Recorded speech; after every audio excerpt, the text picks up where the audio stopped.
देवताओं को पराजित करने का यही उचित समय है, किंतु एक योग्य अर्थात प्रचंड असुर ही सिद्ध कर सकता है मेरा मनोरथ। एक ऐसा असुर जिसके अपूर्व शस्त्र में अनोखी शक्ति हो।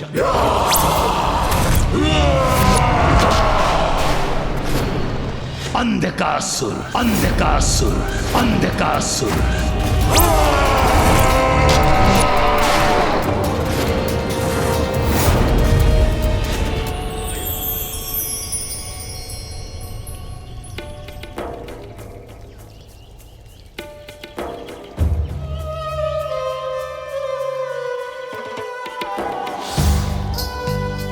कात्यायनी पुत्री,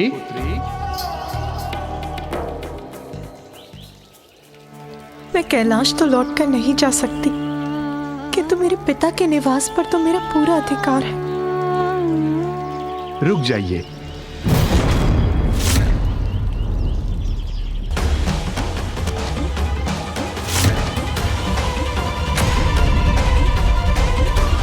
पिताश्री, इस आश्रम में आपका प्रवेश निषेध है। यह आश्रम अब आपके लिए पराया हो गया है।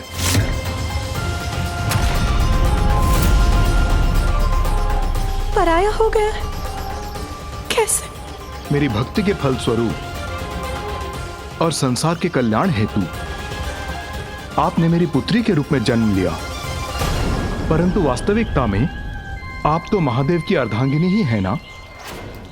इसलिए आपकी वास्तविक शोभा महादेव के साथ ही है। कौन पिता अपनी पुत्री को अपनी दृष्टि से दूर करना चाहेगा, परंतु दुर्भाग्यवश पुत्री पराया धन होती है, इसलिए आपका कैलाश जाना ही उचित है। पुत्री और धन, इन दो सुंदर शब्दों में आपने पराया जोड़कर इन्हें अर्थहीन कर दिया पिताश्री, और मुझे अपने से विलग कर दिया। एक स्त्री अपने और अपने परिवार के लिए मान अपमान सब भूलकर सब कुछ सह सकती है, किंतु अपने स्वामी की उपेक्षा नहीं, क्योंकि मैं कहीं और नहीं जा सकती। आप ये मत सोचिएगा कि मैं यहाँ आपसे सहायता मांगने के लिए आई थी। मैं तो यहाँ केवल अपने पिताश्री का स्नेह पाने आई थी, आपका ध्यान रखने आई थी पिताश्री। मेरा दुर्भाग्य, यहाँ भी मैं अपने पिता के स्नेह से वंचित रही। किंतु स्त्री अबला नहीं होती, वो किसी भी पुरुष पर आश्रित नहीं होती। पिताश्री, मैं आपसे विदा लेती हूँ।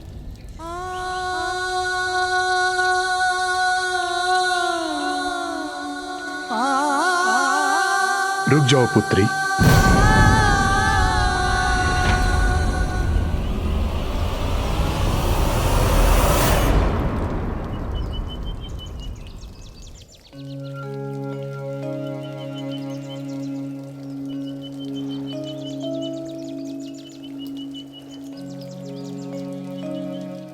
पुत्री रूप में आपको पाकर मैं धन्य हुआ, परंतु आप महाशक्ति हैं, ये मुझे ज्ञात है। आपके और महादेव की मध्य जो हो रहा है वो भी आप ही की लीला है। आपका भक्त और पिता होने के नाते यह भेंट मैं आपको दे रहा हूं।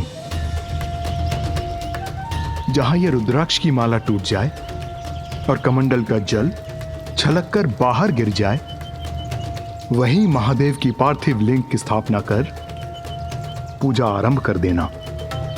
आपका मनोरथ इसी पूजा से सिद्ध होगा।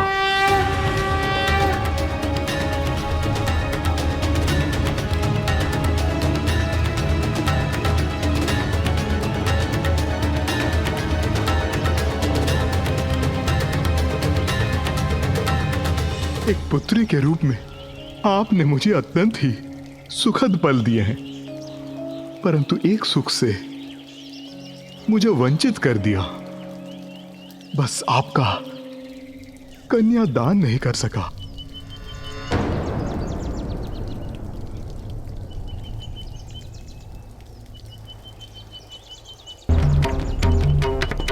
Inventa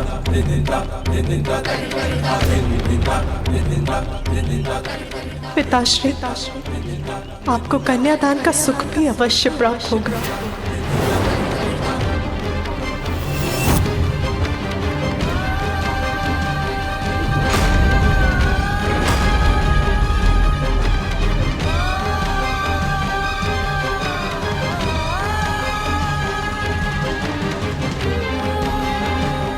क्षमा करना पुत्री, किंतु जगत में धर्म के उत्थान के लिए आपका और महादेव का साथ अनिवार्य है।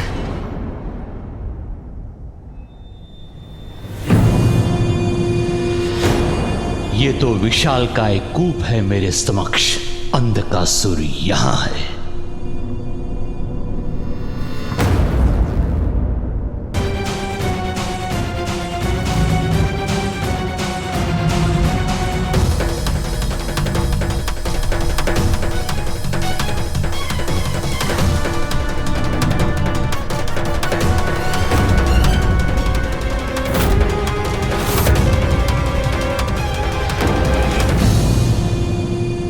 इस अंधकारमयी कूप में किसने किया इन असुरों का वध? कौन है वहां? अंधकासुर ही तो नहीं? ये तो अंधकासुर ही है, किंतु इस कूप कारागार में क्यों है ये? और यदि उसके साथ बंदी सभी असुर मृत हैं, तो वो जीवित कैसे हैं? मुझे अपनी अंतर्दृष्टि से ज्ञात करना होगा यहां हुआ क्या है।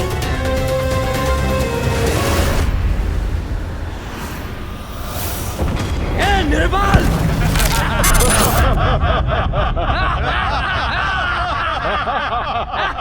निर्बल! तुम हिरण्याक्ष के पुत्र हो ना? हिरण्याक्ष की मृत्यु के पश्चात तुम्हें इस कारागार में नष्ट होने के लिए छोड़ दिया गया था ना? क्यों? इसलिए कि तुम्हारे नेत्रों पर वस्त्र बंधा है। जिसके नेत्र ही बंधे हो वो कुछ नहीं कर सकता। मारो इसे। ये असहाय असुर है, किसी कार्य के नहीं हो तुम। अरे असहाय असुर, यहाँ तुम कैसे सुरक्षित रहोगे? यहाँ पर जो सबसे शक्तिशाली है वही बच पाता है। निर्बल! किसी प्रकार यहाँ पड़ा रहेगा।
अनुमान उचित था। अंधकासुर ही है वो सुपात्र असुर जिसकी मुझे प्रतीक्षा थी। अंधकासुर, सुनो अंधकासुर, मुझे ज्ञात है कि तुम कौन हो। तुम एक महाशक्तिशाली असुर हो जिसका स्थान इस कूप में नहीं हो सकता। अब समय आ गया है अंधकासुर, तुम्हें बाहर आकर समस्त संसार को अपनी वास्तविक शक्ति का परिचय देने का। किंतु मैं ऐसा क्यों करूं? शक्ति, प्रसिद्धि, स्वर्ग और देवताओं पर विजय प्राप्त करने के लिए चुनाव तुम्हें करना है अंधकासुर। ब्रह्मांड पर राज करना चाहते हो या इसी कारागार के एकांत में मृत्यु प्राप्त करना चाहते हो? किंतु तुम हो कौन जो मैं तुम्हारी बात मानूं? मैं असुर गुरु शुक्राचार्य हूं, तुम्हारा भी गुरु।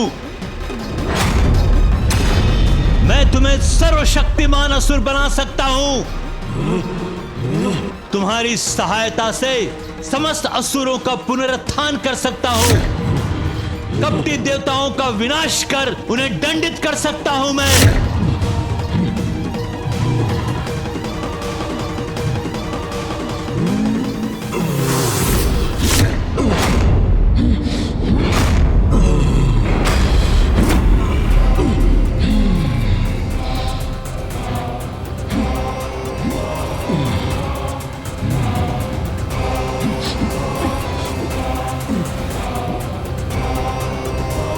अद्भुत है इसकी शक्ति।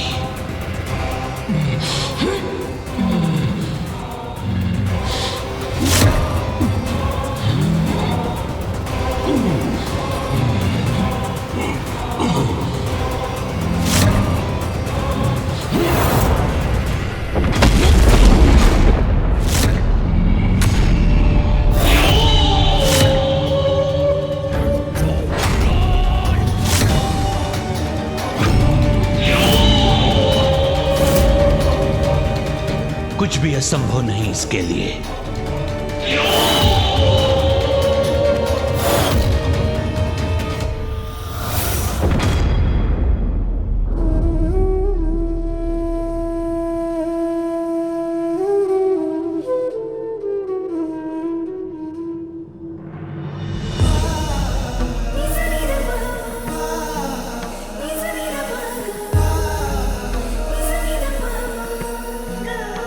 पिताश्री,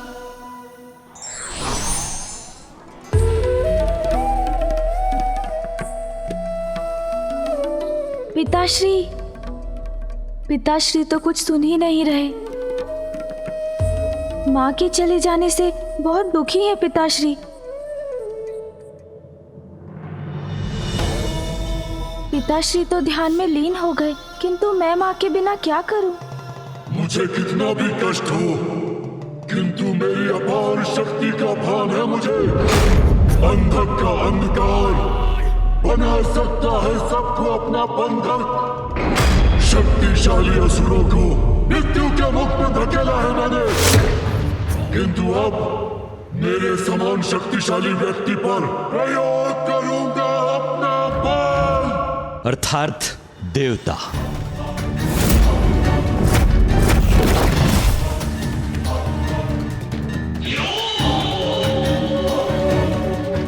देवता नहीं,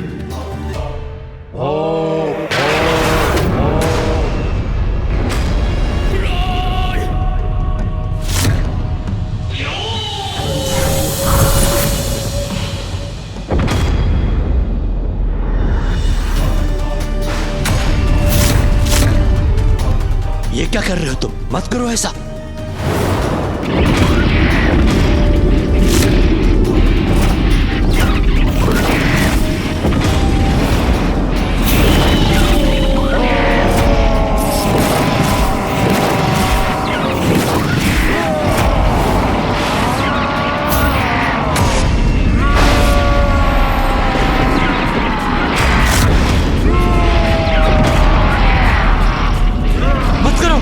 मत करो ऐसा।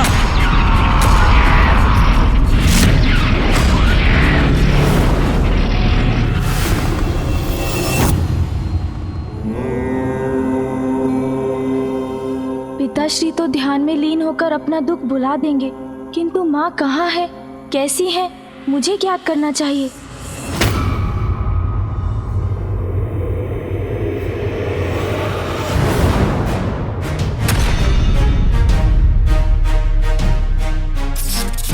ये अंधकार, ऐसा भयंकर अंधकार तो मैंने तब भी देखा था जब मैं परशुराम जी के साथ गोलोक गया था।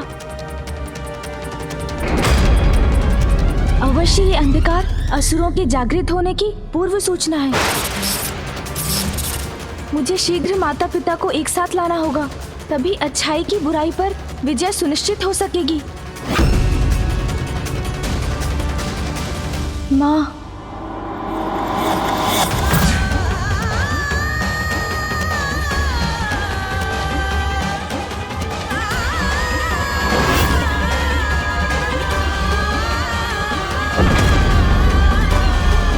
मुझे माँ को यहाँ लाना ही होगा। कैसी मूर्खता है ये? मैं सहायता करने आया हूं तुम्हारी, तुम रुक जाओ, रुक जाओ। अन्यथा अंधकार तक उस गुप्त कारागार में बंदी बने रहोगे तुम।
संभलिए माँ। जय गणेश जय गणेश जय गणेश देवा, जय गणेश जय गणेश। मुझे माँ को पिताश्री के पास लेकर जाना ही होगा, तभी उस संकट को टाला जा सकता है।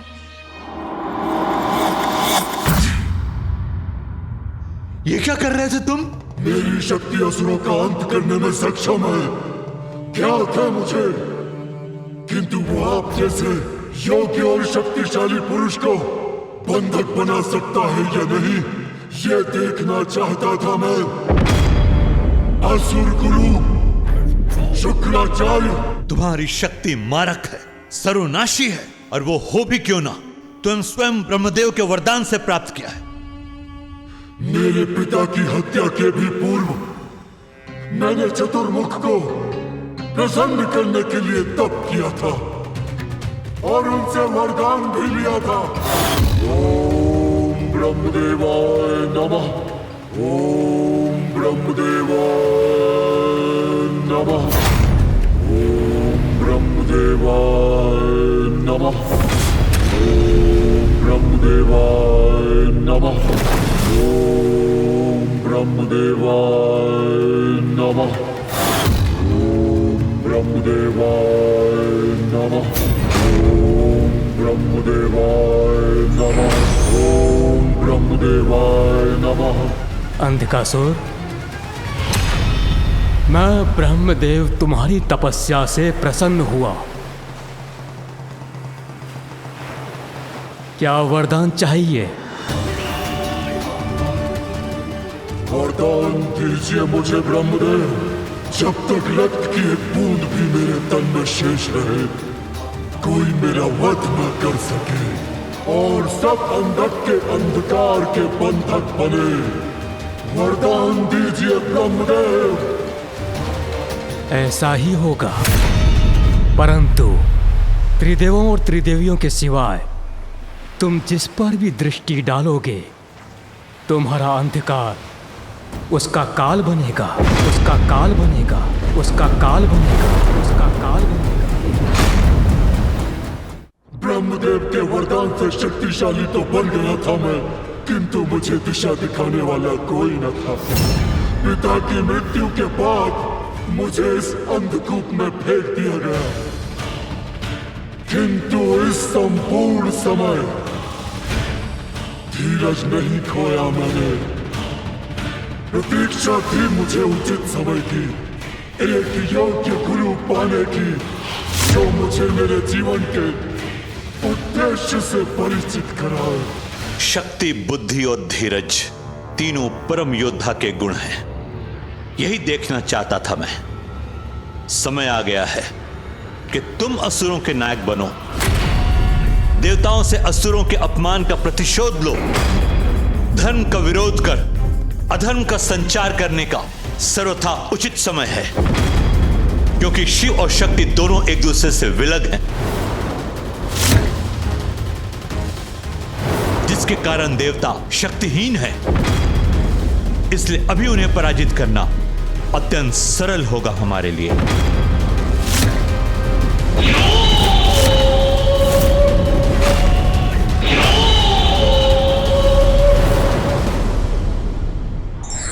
अवसर का लाभ लेना कायरता है, इससे हमें कुछ भी प्राप्त नहीं होता।